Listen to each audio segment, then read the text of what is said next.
Hello বন্ধুরা, কেমন আছো তোমরা সবাই? আশা করি অনেক অনেক ভালোই আছো।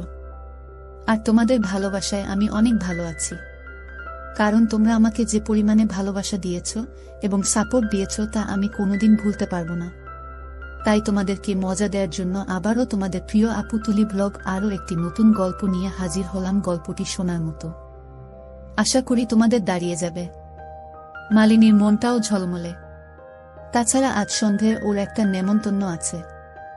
ওর খুড়তুতো বোন সোহাগের বিয়ে। যতীনের অফিস থেকে ফিরতে অনেকটাই রাত হবে, তাই ও যেতে পারবে না। ছেলে সুমনের স্কুল থেকে ওদের বেড়াতে নিয়ে গিয়েছে। অতএব মালিনী একাই গিয়ে নিমন্ত্রণ রক্ষা করবে। সারাটা দিন কিভাবে যেন কেটে গেল। সন্ধে 7টায় মালিনী সাজগোজ করতে শুরু করল। আধ ঘন্টা বাদে যখন তার সাজা শেষ হল, লাল বেনারসি, সোনার গয়না, সিথিভর্তি সিঁদুর আর ছোট্ট লাল টিপে তাকে অপূর্বা দেখাচ্ছিল। আয়নায় নিজেকে দেখে সে নিজেই নিজের তারিফ না করে পারল না। 8টা নাগাদ সে বাড়ি থেকে বের হল। বিয়েবাড়িটা বেশি দূরে নয়, 10 মিনিটের রাস্তা, হেঁটেই চলে যাওয়া যায়। তবুও মালিনী একটা রিক্সা নিয়ে নিল, কিন্তু রিক্সাওয়ালা বেশি ভাড়া চেয়ে বসল। রিক্সাওয়ালা ছেলেটাকে মালিনী চেনে না, মনে হয় এই এলাকায় নতুন রিক্সা চালাতে নেমেছে, তাই ভাড়া ঠিকঠাক জানে না।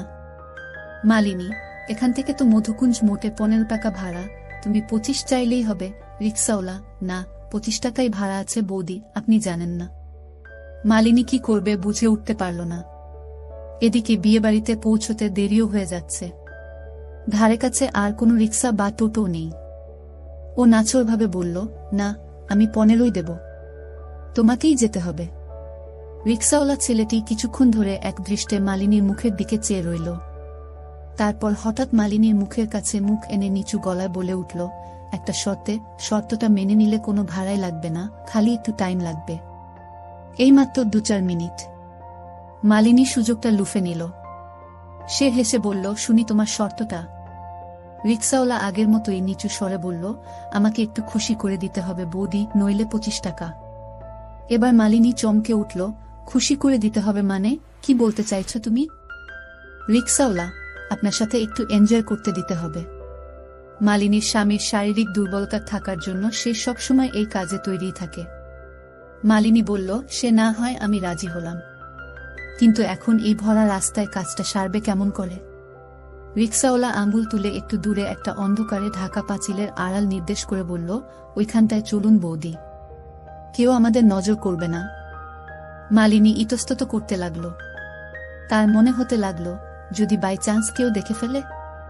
মালিনীর মৃদু আপত্তি দেখে রিক্সাওয়ালা ছেলেটি বলল, আচ্ছা, তাহলে কয়েক পা হেঁটে একটু দূরের একটা পরিত্যক্ত পাবলিক টয়লেটে যেতে হবে, ওখানে দরজা লাগিয়ে আমরা কর্ম সেরে নেব। কি, এবারে রাজি? মালিনী ভেবে দেখল, এখন হেঁটে আবার একটু দূরে যেতে হলে যেতে ফিরতে বেশ কিছুটা সময় নষ্ট হবে। ঘড়িতে টাইম দেখল 8টা বেজে 10। 8:30টার মধ্যে বিয়েবাড়ি পৌঁছতেই হবে। তাই আর কিছু না ভেবে ও অন্ধকার পাঁচিলের দিকেই এগিয়ে গেল।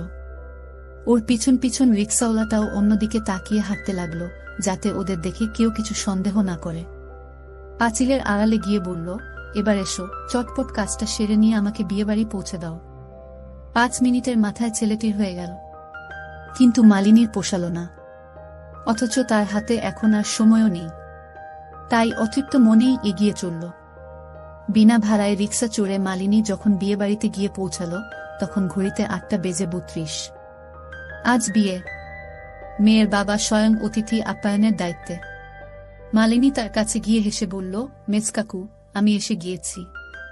সোহাগের বাবা শ্রীমন্তবাবু বললেন, বা, ভেতরে চল। তা যতীন এলো না? আর সোনু? সুমের ডাকনাম সোনু।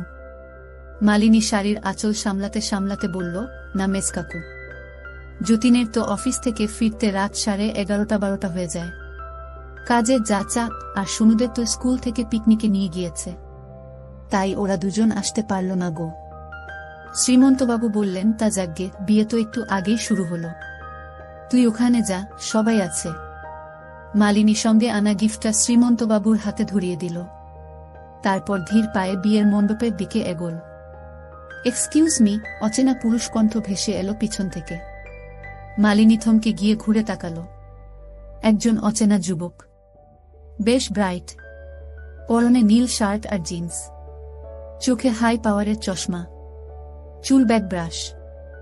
আমাকে বলছেন? মালিনী জিজ্ঞাসা চোখে তাকায়। যুবক হেসে বলল, আপনি নিখিলদার ওয়াইফ না? নিখিলদা আসেনি? আর টুকলু, সে কই?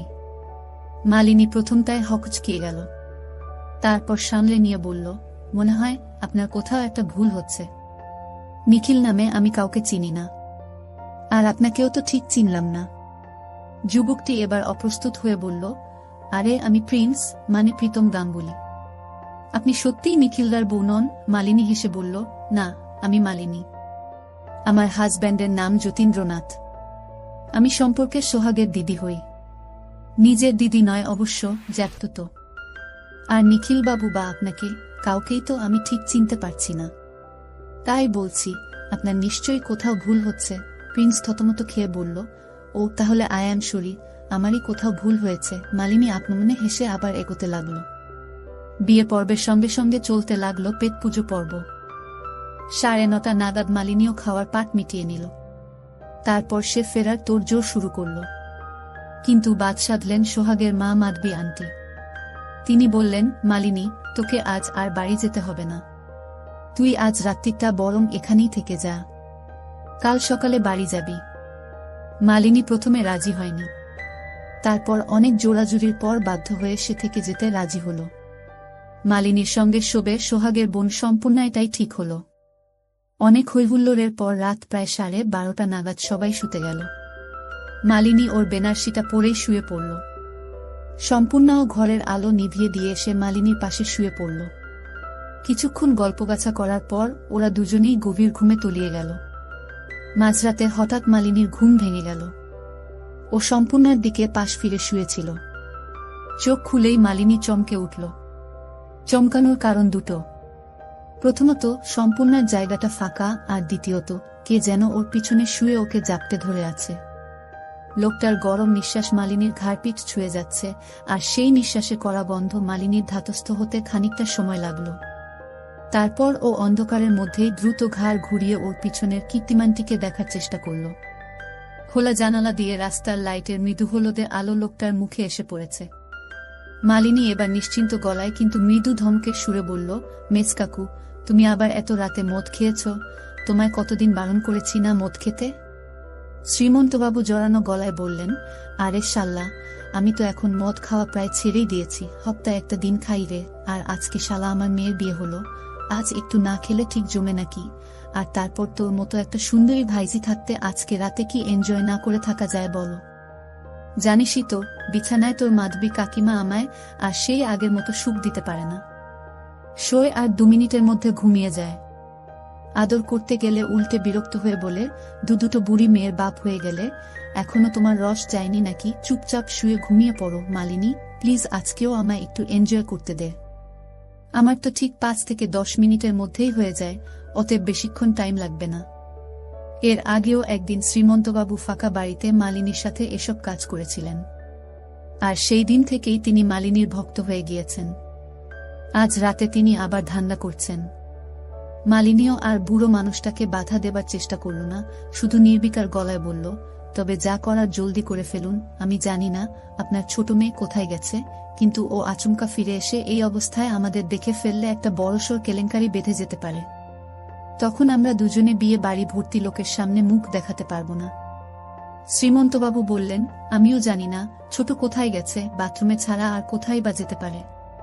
সে কথা বাদ দে, আয় আমরা এখন এনজয় করি। শ্রীমন্তবাবু বেশি সময় নিলেন না।